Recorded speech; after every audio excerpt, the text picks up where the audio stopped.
हम अन्य प्राणियों को देखते हैं, जो क्रियाएं वो कर रहे हैं वो मनुष्य भी कर रहा है। यदि मनुष्य का इतना ही कार्य होता जितना पशु और पक्षी करते हैं, संतानों उत्पत्ति, उनकी परवरिश और फिर मृत्यु, तो मानव शरीर की कोई आवश्यकता नहीं थी। सत्संग से जानकारी होती है कि मानव शरीर का एक बहुत ही अनमोल कार्य इन क्रियाओं से भिन्न है। और ये दूसरे शब्दों में ये कहें कि मनुष्य जीवन का मूल कार्य ही अन्य है। वो कौन सा है? वो सत्संग से पता चलता है कि आत्म कल्याण करवाना ये मनुष्य जीवन का मुख्य उद्देश्य है। और इसी के लिए मनुष्य जीवन का एक सुअवसर प्राप्त होता है। इस सुअवसर को हम सत्संग के अभाव से, तत्वज्ञान न प्राप्त होने के कारण पशु पक्षियों जैसी क्रियाओं में ही व्यर्थ कर चले जाते हैं। और जिस दिन सत्संग प्राप्त होता है, सत्संग के वचन हमारे हृदय में पहुंचते हैं, आत्मा अज्ञान से जागकर ज्ञान ग्रहण करती है, उस समय इसको पिछले गए हुए समय का बहुत पश्चाताप होता है। पुण्यात्मा, हम कहाँ रह रहे हैं, ये कैसा लोक है, और यहाँ जन्म मृत्यु हो रही है। किसी भी प्राणी को एक सेकंड का ये विश्वास नहीं कि मैं यहाँ रहूँगा कि नहीं रहूँगा। और हम फिर भी सतर्क नहीं हो रहे।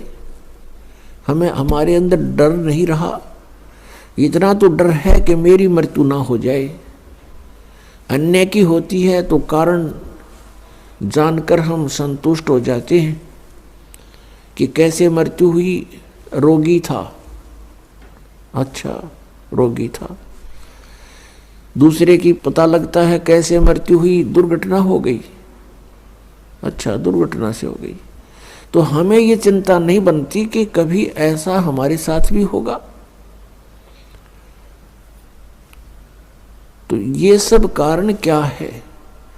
इसका एक कारण तो ये है कि इसका विकल्प का ज्ञान नहीं था हमें, कि ये तो ऐसा सबके साथ होता है, होता रहेगा। इसका विकल्प क्या है, ये ज्ञान नहीं था। और ये ज्ञान होगा इस सत्संग से। और सत्संग विश्व में आकर के केवल परमात्मा ही फरमाते हैं।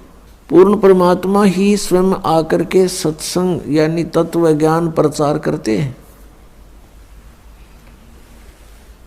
उस परमात्मा के अतिरिक्त जो भी सत्संग का नाम लेकर के वचन सुनाए जाते हैं वो सत्संग नहीं होता। वो जनता को मिसगाइड करना और सच्चाई से दूर रखना ही वो उन वचनों का कार्य होता है। जैसा कि आप जी कोई सत्संग सुनने को प्राप्त हुआ, और ये दास वो सत्संग सुनाता है जो परमात्मा ने आकर के स्वयं अपने मुख कमल से बोला था, जिसके विषय में श्रीमद् भगवत गीता अध्याय नंबर 4 के श्लोक नंबर 32 में कहा है कि अर्जुन, जो तूने अभी ज्ञान सुना, गीता जी अध्याय नंबर 4 के श्लोक नंबर 25 से लेकर 31 तक यज्ञों की जानकारी आपने सुनी, यज्ञमीन धार्मिक अनुष्ठानों की जानकारी। तो कोई किसी प्रकार से साधना करता है, कोई किसी प्रकार से कोई देवताओं की पूजा करता है, कोई केवल स्वाध्याय ही करता रहता है, कोई प्राणायाम करके ही संतुष्ट है, कोई अहिंसावादी तीक्ष्ण व्रत रखता है, जैसे मुंह पर पट्टी बांध कर नंगे पैरों घूमना। और ये सभी साधक अपनी अपनी क्रियाओं को पापनाशक जानते हैं। पापनाशक का अर्थ है परमात्मा प्राप्ति। जब जीव के पापनाश हो जाएंगे, यानी ये शुद्ध हो जाएगा, तो परमात्मा मिलेगा।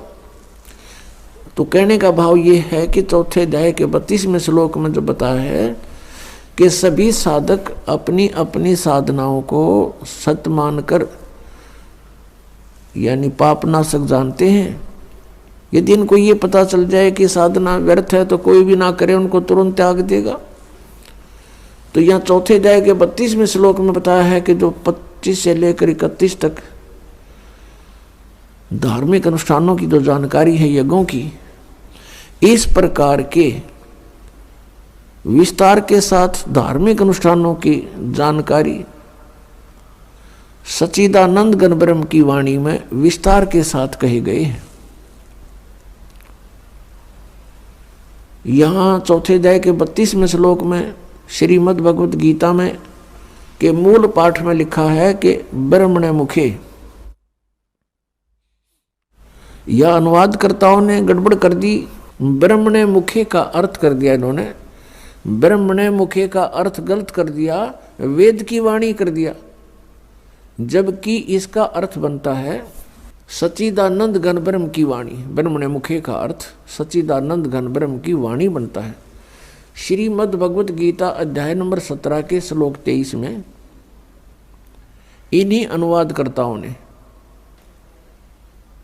ब्रह्मणे का अर्थ किया है सच्चिदानंद घन ब्रह्म। वहां ठीक कर दिया, क्योंकि यहां विचलित हो गए। तो चौथे अध्याय के 32वें श्लोक में सच्चिदानंद, इस ब्रह्मणे मुखे का अर्थ जाने सच्चिदानंद घन ब्रह्म की वाणी में। यहाँ पर मुखे शब्द लिखा है, ब्रह्मणे मुखे।